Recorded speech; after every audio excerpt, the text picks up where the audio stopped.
Olá, eu sou Tateto Micaia e esse é mais um programa Uma Prosa com o Pai Micaia.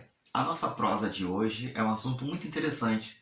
A gente vai falar sobre os 4 troncos linguísticos africanos e vamos chegar até o Quimbundo, que é a língua falada no candomblé de Angola, o Quimbundo, o Kikongo. Vamos falar também sobre o Yorubá, né?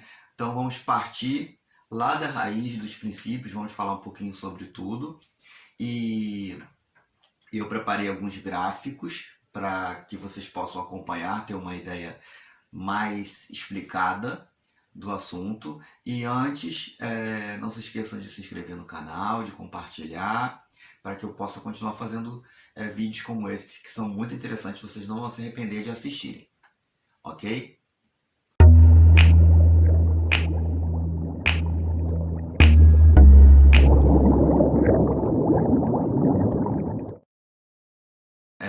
Tudo que vai ser falado aqui não saiu da minha cabeça, saiu de estudos, de pesquisa, e eu me baseei em dicionários iorubais que se encontram pela internet, que são vários.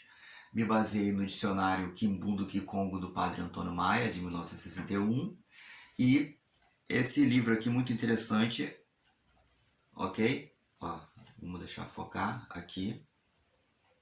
O nome do livro é África no Brasil, a formação da língua portuguesa, de José Luiz Florim e Margarita Petter, mas são vários autores, linguistas, cientistas, estudiosos, pesquisadores, ok? Então, vamos ao primeiro gráfico que eu montei, que são os 4 troncos linguísticos. Eu vou mostrando os gráficos e vou falando para vocês explicando sobre o assunto. Então, eu fiz aqui para vocês um gráfico com os troncos linguísticos da África. Antes da gente começar a falar nosso assunto, vamos fazer uma definição aqui do que é um tronco linguístico. Um tronco linguístico é um conjunto de línguas que tem a mesma origem, ou seja, o mesmo ancestral, o mesmo descendente, né? Ou seja, a mesma língua falada. Geralmente essa língua ela já provavelmente está extinta ou morta, né? Uma língua que já provavelmente já, na maioria das vezes, desapareceu. E essa língua é de um povo, de um ancestral, e esse ancestral representa esse tronco que a gente está vendo ali no desenho, né? Vamos escolher o tronco ali e vamos imaginar ali sendo um ancestral, e esse ancestral ele migra de região para região, ou os seus descendentes migram de região para região, vão formando família, vão migrando de local para local e vão dando origem a outras línguas, né? De acordo com as regiões, de acordo com o clima, de acordo com o que eles encontram. E a gente vai falar isso também um pouquinho mais à frente. E as copas das árvores são o número de línguas que resulta dessa migração, dessa expansão, né, dessa descendência toda. Então a gente tem 4 troncos linguísticos na África. O tronco Níger-Congo, com 1.495 línguas, que a gente vai ver mais adiante. A gente tem o tronco Afroasiático, com 353 línguas. A gente tem o tronco Nilo-Saariano, com 197 línguas. E a gente tem o tronco Khoisan, com 22 línguas. Vamos falar um pouquinho sobre esses 3 aqui, porque o Níger-Congo a gente vai falar depois. O tronco afroasiático designa as línguas atestadas desde os primeiros documentos escritos da história da humanidade, há mais de 5 milênios, e repartidas sobre o vasto território que vai a oeste do Oceano Atlântico, né, na África do Norte, passando pela zona saeliana, que é aquela zona ali um pouquinho abaixo do deserto do Saara, até o Oriente Próximo a leste do continente africano. Ok? Não vou dar exemplos, nem falar sobre essa família, porque o foco vai ser o Níger-Congo, né? O tronco nilo-saariano é um tronco que se estende ali do Mali à Etiópia e do Egito à Tanzânia.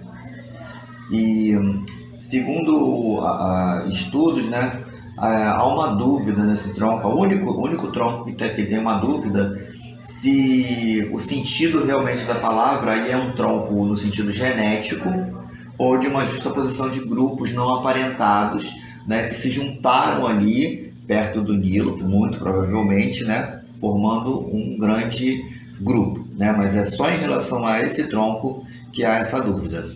E o quarto tronco é o tronco Khoisan, né? O tronco Khoisan é muito interessante porque é o que a gente chama de as línguas de clique, né? As famosas línguas de clique que estão em extinção, já estão em desaparecimento, já estão desaparecendo, né? Então é muito curioso, mas é muito interessante, né? São faladas na Botsuana e na Namíbia, a maioria delas. Eu vou inclusive deixar um videozinho aqui com a linguagem de cliques, muito interessante para vocês verem como é. E em seguida a gente vai pegar o que nos interessa, que é o tronco Níger-Congo.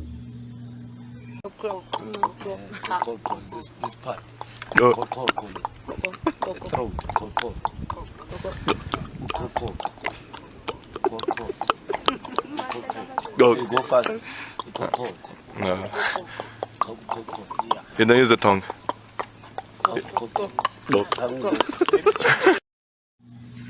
Bom, então agora a gente vai falar sobre o tronco Níger-Congo ou Nígero-Congo, né?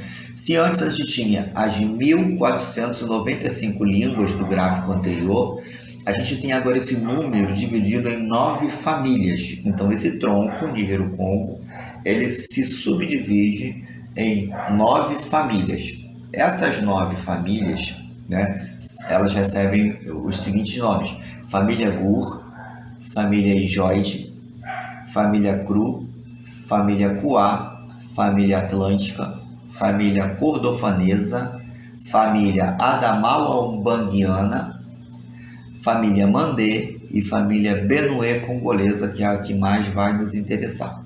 O que é uma família linguística, né? Essas 9, aqui nesse tronco nós temos 9 famílias. Mas o que é uma família linguística? Uma família linguística é um grupo de línguas rigorosamente identificadas, onde se vê unidade filogenética, isso é, todos os membros derivam de um ancestral em comum. Esse ancestral é geralmente muito pouco conhecido, uma vez que a maior parte das línguas tem uma história escrita muito reduzida, ou pouca, ou quase nenhuma, né? Então, através da língua, a gente pode rastrear o ancestral em comum e identificar a familiaridade entre elas, né? O tronco Níger-Congo é o tronco mais vasto. Esse tronco, geograficamente, é o mais extenso, cobrindo praticamente toda a área que vai do oeste ao leste do Senegal até o Quênia, e ao sul até a cidade do Cabo, na África do Sul, com exceção de um pequeno espaço da África Austral ocupado pelas línguas Khoisan, certo? Então, a gente vai passar agora a ver a família Benue-Congolesa, que é a família que nos interessa. Então, vamos lá, vamos falar agora da família Benue-Congolesa, que é o que realmente nos interessa, né? A família Benue-Congolesa, como a gente sabe, como no gráfico anterior, é um dos 9 braços do tronco linguístico Níger-Congo. E essa família Benue-Congolesa, que na verdade não é um tronco, é um braço, né? Ela se subdivide em 11 famílias, 11 subfamílias, que a gente vai descrever aqui. Não sei se a minha pronúncia está correta, mas escrito está certinho. Nupóide, Edóide, Defoide, Idomoide, Cross-River, Caingi, Iboide, Tarocoide, Jucunoide, Platoide e Bantoide. A família Benue-Congolesa é a mais vasta geograficamente e também a mais importante pelo número de línguas e de seus falantes. Ela se subdivide, por sua vez, em 11 famílias, das quais 10 são situadas principalmente na Nigéria, e a 11ª, que é a Bantoide, se subdivide em 2 ramos, Bantoide Norte e Bantoide Sul. A Bantoide Norte são línguas faladas na parte leste da Nigéria e oeste de Camarões. E a Bantoide Sul, que é extremamente vasta, com mais de 600 línguas, ela vai do sudeste da Nigéria e do Chad até a pontinha sul da África. Então, o que eu quero dizer com isso? Aonde eu quero chegar? A gente vai notar que o Defoide, da subfamília Defoide, saiu o Yorubá. Não só o Yorubá, mas também saíram outras línguas. E a Bantoide saiu o Kimbundo, o Umbundo, Kikongo, não só essa, mas também mais outras quase 600 línguas. Então, a gente vai notar aqui que tanto o Yorubá quanto o Kimbundo, né, do Candomblé de Angola, e o Yorubá do Candomblé Nagô, Candomblé de Queto, tiveram uma mesma origem, saíram de um mesmo local, partiram de um mesmo ponto, tiveram o mesmo ancestral. Então, muito provavelmente, não foi no Brasil que o Inquice se encontrou com o Orixá, ou que o Inquice se misturou com o Orixá, ou que as culturas foram trocadas. Não, a gente tem aqui um fato, um estudo, um embasamento para poder, sim, afirmar, não com toda certeza, mas a possibilidade deles terem se encontrado lá no passado, deles terem tido a mesma origem, deles terem tido um encontro e daí por si começaram, como a língua se separar, a crença também se separou. Hoje a gente percebe que hoje em dia, na própria Nigéria, né, os cultos tem diferença do mesmo santo, né, do mesmo orixá. Entre uma família e outra, existem diferenças. Você imagina entre distâncias longas, conforme as famílias vão se distanciando, né, de regiões, culturas, o culto é normal ele se diferenciar, é normal ele se separar, diferenciar e criar novas formas, novos cultos, porque a comida é diferente, as ervas são diferentes, a paisagem é diferente, os animais são diferentes, né? Então não tem como manter aquele mesmo culto, aquela mesma ideia inicial. Então, onde eu quero chegar é que, realmente, Inquice e Orixá, eles podem sim ser a mesma coisa, eles podem ser o mesmo Orixá, da mesma forma como Zeus é Júpiter.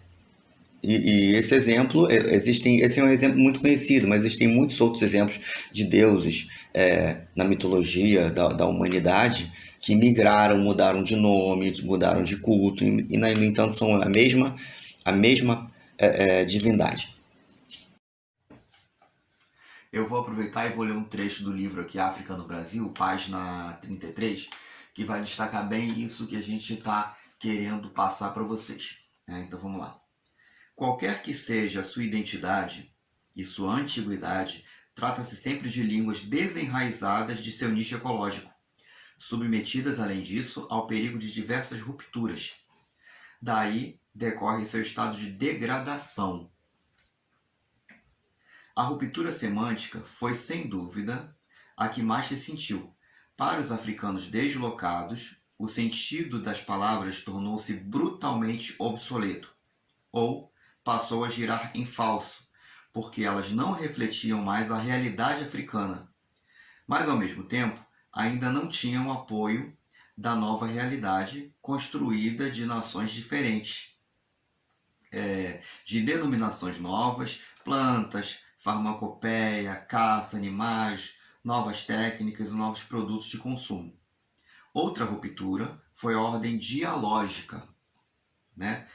Novas línguas convivendo ao mesmo tempo, no mesmo espaço, línguas africanas decorrentes do tráfico, que são várias, não era uma só, né? E além do português falado também pelos seus senhores. Sem esquecer a perda do seu valor identitário consecutivo ao nivelamento da língua resultante do desaparecimento das variantes dialéticas. Ok? Então, aqui explica bem como a língua se transforma quando ela passa de uma cultura para outra, quando ela passa de um local até o outro, né?